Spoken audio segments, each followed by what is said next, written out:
Hiya, hiya. Are you red, white, or blue? Which way are you voting? A blue state, a red state? I was in a drunken state when I first realized that it was all about money. That's how I got fired in Buffalo. I was the number one disc jockey in America, and I wanted more money, and I didn't get more money, so I nailed my shoes to the door and said, "Fill these, you assholes." And that guy became the president of ABC. I think you know the story. But the story about this is different. The most cheap. This is for millennials who weren't here and you don't know maybe the sense of history. It does come into play. History does come into play when you're voting. The history I'm talking about is radio and television with Jack Benny. He was probably the biggest star in the country. At one time, he was the cheapest guy in the country and known for that. Matter of fact, when he went on the radio to open his door, it was a vault. It was a gag, you know. But there was a time when he was out and some robber came up to him, held a gun to his head, and said, "Your money or your life?" And he didn't answer. The guy pointed the gun and he said, "Your money or your life?" And Jack Benny says, I'm thinking.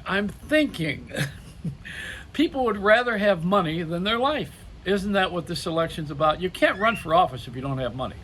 You just can't. You can't get into a party. A party is all about money, fundraising. You can't get on television unless they buy the time anymore. It used to be equal time, but that's gone. They erased all that a long time ago. Congress and senators did that one so they could have a nice lifetime job, which they have. They're the guys who have all the lifetime jobs, you know, in case you were not watching the board. Besides the Supreme Court justice, the ones that constantly run for office and have the perks. And even after they're out of office, they continue to get the perks. You know that, right? So the Congress and the Senate, you know, this is an elitist core of people. We don't have a king, but we sure have a judgment of money and power. Those are the two things that black people haven't been able to get to easily. That's what that complaint's been about for a long time. Some of it is blamed on lack of education, others blamed on lack of opportunity and no relationships. I vote for that one. I think black people now are black folks, brown folks, starting to get to know each other and in high places, and people in high places are opening up a little bit. So now there's a little bit of a shot. That's not politics. That's humanism. You know, to let people in. We have a country that's about everybody. This country is the only country in the world that lets everybody in. All the other countries say, "Excuse me, you have to be Czechoslovakian, so don't come here." You know, this is it. So when you let everybody in, some people have dirty feet, and then other people need help because they don't know why they're here. They just know they don't want to be where they were. But the point I'm making, or going to make, is that it's about money. And I hate saying that because then you sound like a socialist, you know, I mean, or a communist or some ist. I'm not an ist anything or an ism. I don't believe in joining any of these cult followings. My religion is very broad. My belief and understanding of God is very personal and broad. Some of us don't believe in God. We're atheistic in our behavior and in our belief, and everything is allowed here. But the fact of the matter is, what drives the machinery is money. Unfortunately, the philosophy of not wanting to care about money is thinking that you're going to be a communist, a socialist, or poverty. I think more the other. I think money comes from work, and some are more fortunate than others. You know, some they call it born lucky. I call it a blessing. If people come into this world and they have an inheritance from their family, they have a craft they've learned, and there's a market for it, because the marketplace is very important, and that's how you make money. So money, you need to have a certain amount of it to buy food, to raise a family, and we've made it more and more an issue. So now we're at a place where you're voting for money. You're not even voting for Trump. You're voting for an economy. You're not voting for money. For money, money is running for office, and so is the virus. So here are the two things that are running for office. Let's put our thinking caps on now, as they call it. Let's, wrap your head around this one. We are fighting money versus COVID.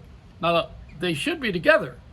But you see, you have a president who unfortunately is all about money, and then you got another guy who's unfortunately all about the virus.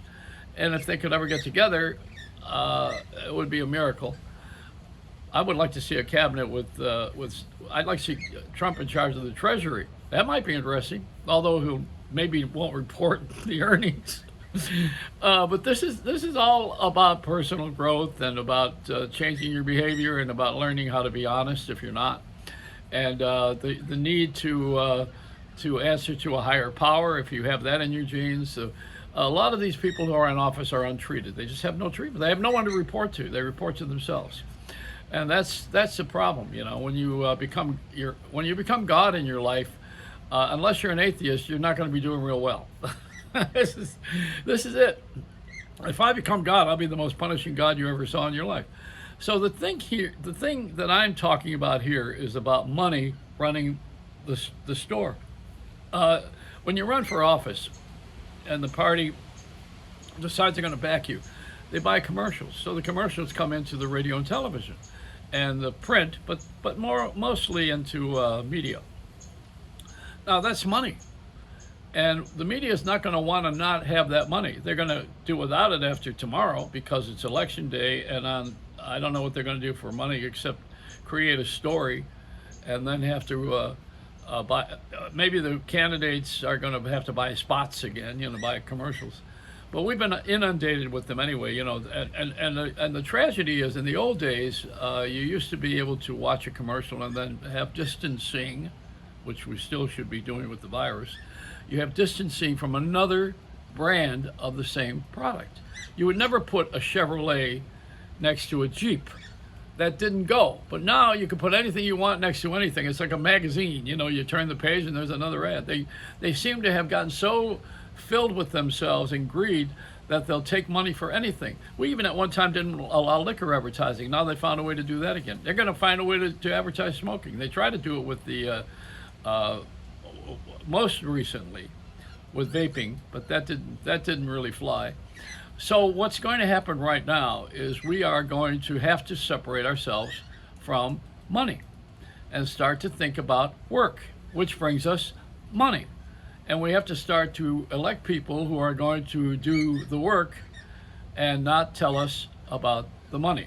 How about that for one? Okay, here's the deal. What needed to happen, frankly, is Donald Trump needed to wear a mask. That's all he had to do.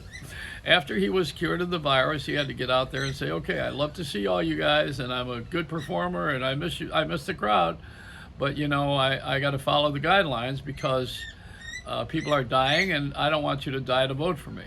So people are not dying to vote for Donald Trump. That's not why people die.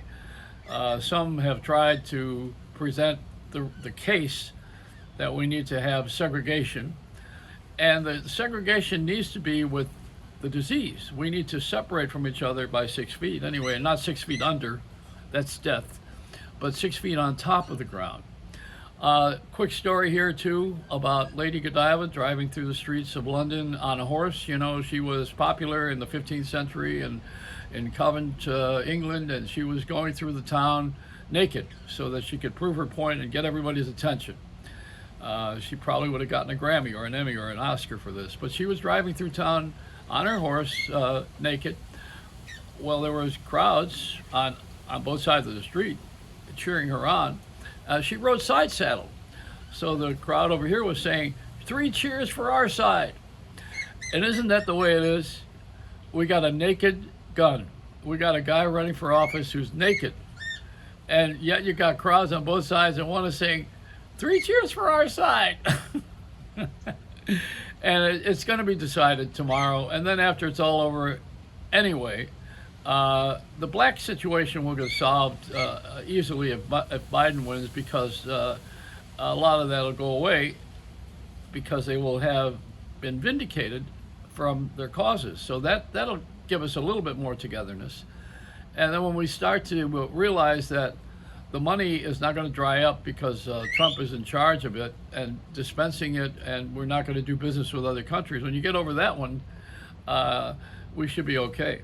It's going to be a lot of work. Everybody's got to do something. That's what we did during World War II. The way we won the war is when everybody got together. And then we had to have other countries get together. England and the United States had to join in with Russia. And we all fought together for the common enemy of Hitler. You don't want to have another Hitler. I mean, you don't need that right now. Somebody who wants to rule the world because of economy, which is what that's what he did. That's why he killed the Jews, was because of banking and the economy. But this is all history stuff. And I think the Russians have never been, they had 50 years of being communist where they were dark and gray. So they never had a really good 50 years of, during my childhood, we had this Cold War, and I don't think they lived well. The Russians didn't really have quality of life, and they're still pissed off about it. The new people coming into it don't remember that, and they got another thing going. It's a power struggle, always a power struggle. The red ants want to eat the black ants. Unfortunately, you're still an ant. Hey, do I have my patriotic thing here? Do I? Am I blue? That's an Elvis Presley song. My favorite would be Money, Money, Money from Cabaret, wasn't it? Money makes the world go round. And then Money from Mamma Mia, right? The Money song. This is it. It's a Reynolds rap.